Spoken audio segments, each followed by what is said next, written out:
In the searing heat of a July morning in 2025, Sergeant Nathan Brooks stood like a statue at the tomb of the unknown soldier, his tomb guard uniform gleaming under the Arlington sun.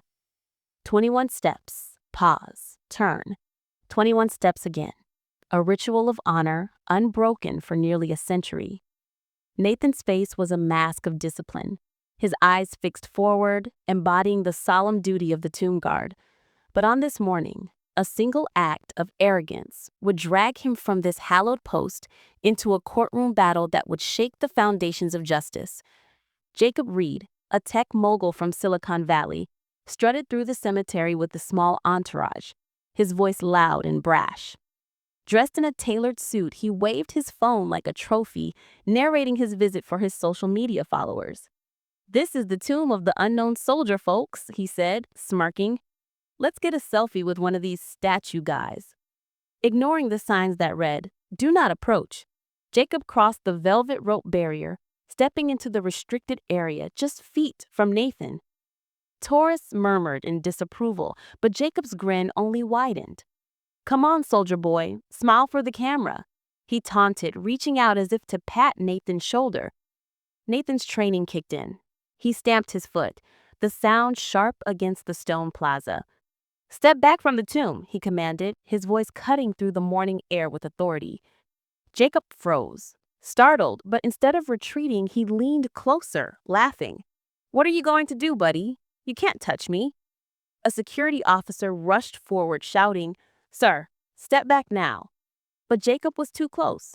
Following protocol, Nathan executed a precise defensive maneuver, using his rifle to gently push Jacob's arm away, creating distance without force.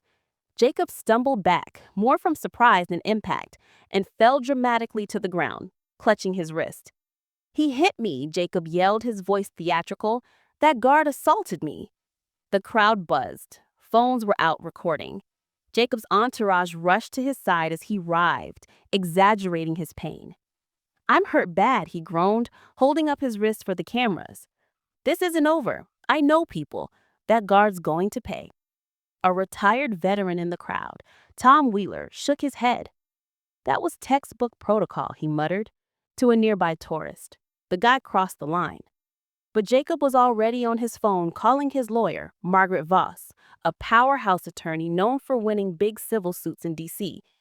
"Get me a case," he hissed. "I want $5 million, and I want that guard humiliated."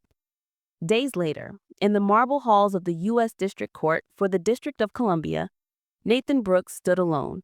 At the defendant's table, his uniform was immaculate, his kepi tucked under his arm, but his heart pounded. He declined a lawyer, trusting the truth to defend him. The courtroom was packed, reporters, veterans, curious locals, all drawn by the spectacle of a tomb guard on trial. Judge Edward Harper, a 60-year-old veteran of the bench, entered with the sweep of his black robe. His stern face and silver hair commanded respect, but his eyes held a flicker of impatience. "Court is now in session," he announced. "The case of Reed versus Brooks. Sergeant Brooks, you stand accused of assault causing severe bodily injury. How do you plead?" "Not guilty, Your Honor," Nathan replied, his voice steady but resonant, carrying the weight of his military training. Harper raised an eyebrow. "You understand the seriousness of these charges, Sergeant. Assaulting a civilian while on duty at a national monument is a grave offense, and you've chosen to represent yourself." "I have, Your Honor," Nathan said firmly. "I trust the truth will speak for itself." Harper's lips tightened. "Very well.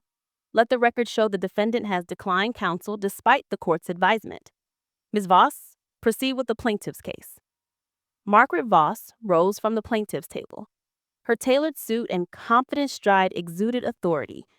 "Thank you, Your Honor," she said, her voice smooth as silk. The plaintiff, Mr. Jacob Reed, was viciously attacked by Sergeant Brooks while visiting the tomb of the unknown soldier. This unprovoked assault left Mr. Reed with a fractured wrist, requiring extensive medical treatment and causing significant emotional and professional harm. "We seek $5 million in damages for pain, suffering, and loss of reputation," the gallery murmured. Nathan stood rigid, his face betraying nothing. Voss called Jacob to the stand. He walked with a slight limp, his wrist in a brace, his expression of one of practiced victimhood. "Mr. Reed," Voss began, "please tell the court what happened that day at Arlington." Jacob adjusted his tie, glancing at the jury box for sympathy. "I was just a tourist, enjoying a visit to one of our nation's treasures. I wanted a photo near the tomb. Nothing wrong with that. I stayed respectful, kept my distance, but out of nowhere, this guard, Sergeant Brooks, yelled at me and slammed his rifle into my wrist. I was in agony. I've needed medical care ever since, and my business has suffered because I can't use my hand properly." Voss held up a medical report. "Your Honor, I submit Exhibit B, a report from Dr. Alan Mercer confirming Mr. Reed's fractured wrist and ongoing treatment." Harper nodded. "Admitted into evidence. Continue, Ms. Voss." "Did you provoke Sergeant Brooks in any way?" Voss asked. "Absolutely not," he said, his hand on his chest. "I know the rules. I visited Arlington before. I was shocked by his aggression." Nathan's jaw tightened, but he remained silent. Harper turned to him. "Sergeant Brooks, you may cross-examine the witness." Nathan stepped forward, his boots echoing on the hardwood floor. "Mr. Reed," he began, his voice calm but piercing, "you claim you maintain a respectful distance, yet the tomb's security logs, which I've subpoenaed, show you crossed a clearly marked barrier. Is that correct?" Jacob shifted uncomfortably. I don't recall crossing any barrier. It was crowded. Maybe I got pushed." "And you claim my action caused a fracture," Nathan continued. "Yet video footage from Arlington security camera shows you flexing your wrist minutes after the incident with no sign of pain. Would you like me to play that footage for the court?" Voss jumped up. "Objection, Your Honor. The defense didn't disclose this footage during discovery." Nathan produced the document. "With respect, Ms. Voss, I submitted an evidence list to your office 5 days ago, including the footage. Here's the signed receipt." He handed it to the court clerk. Harper's face reddened slightly. "Overruled. The footage is admissible. Proceed, Sergeant." Nathan inserted a flash drive into the courtroom's evidence system. The screen flickered to life, showing Jacob crossing the velvet rope barrier, ignoring warnings from a security officer and reaching toward Nathan. The crowd gasped as the footage showed Nathan's control maneuver, pushing Jacob's arm away with minimal force. Jacob stumbled, then stood laughing with his friends and flexing his wrist as if unharmed. The gallery buzzed. With shock, Harper banged his gavel. "Order." "Sergeant, do you have further questions?" "Yes, Your Honor," Nathan said. "Mr. Reed, you mentioned a doctor, Alan Mercer. I contacted Walter Reed Medical Center, where you claim he practices. They have no record of him. Can you explain that?" Jacob's face paled. I must have gotten the name wrong. My lawyer handled the details." Voss stood again. "Objection, Your Honor. The medical report's authenticity has been established." Nathan held up another document.